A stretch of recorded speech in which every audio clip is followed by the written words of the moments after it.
Друзья, всех приветствую на своем канале. Сегодня буду такой проводить эксперимент. Поступил мне вопрос, несмотря что этот вопрос был адресован совершенно к другому ролику, но был задан вопрос, при какой температуре должен отключаться вентилятор охлаждения. Как вы знаете, у меня есть ролики уже на эту тему, но так как вопрос именно был задан к ролику, где я говорил об основном датчике температуры, который не отвечает за отключение или включение вентилятора, но самому мне теперь захотелось проверить, взаимосвязаны ли эти как-нибудь два датчика между собой. В общем, что будем сегодня делать?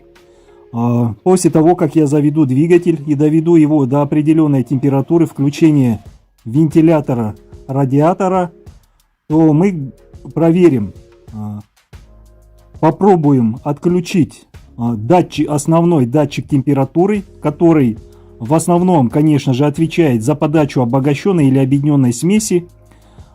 И проверим, будет ли у нас работать вентилятор.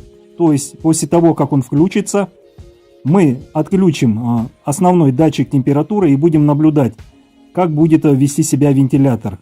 В общем, друзья, сегодня я займусь вот таким вот экспериментом. Самому тоже стало интересно, взаимосвязаны ли с собой два эти датчика. Ну и как раз таки будет дан ответ на то, на какой температуре что включается. В общем, друзья, давайте приступим. Сейчас я запущу двигатель, доведу его до определенной температуры, ну и будем наблюдать. Так, вот двигатель запустился. Ну и ждем, как включится вентилятор основной. Будем пробовать отключать основной датчик температуры. И посмотрим, связаны они между собой или нет. Так, ну вот и включился вентилятор охлаждения. Вот он работает. Так, давайте теперь пытаться отключать основной датчик температуры. Как видите, вентилятор продолжает работать, а двигатель заглох. Снова запустил я двигатель. Вентилятор работает. Давайте еще раз. Вот видите, да?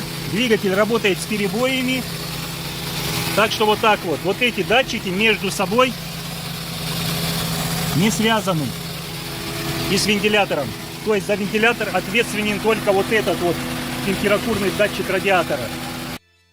Так что, друзья, как вы видите, вот эти два датчика, датчик основной температуры и датчик радиатора, ни в коем случае не связаны между собой и не влияют на работу вентилятора. Вентиляторы это как и влияет это только датчик, который находится у нас как раз таки на радиаторе. Так что, друзья, эксперимент, я считаю, прошел на ура. Все, что необходимо было, так сказать, я проверил, и самому было как раз таки вот это вот все интересно. Ну и также ответил на вопрос, может быть, человек думал, что вот этот основной датчик таким образом связан с вентилятором, но, как мы видим, ни в коем случае они не взаимодействуют. Ну, на этом, друзья, все. Всем спасибо за просмотр. Оставляйте свои комментарии, подписывайтесь на канал. Ну и всем пока.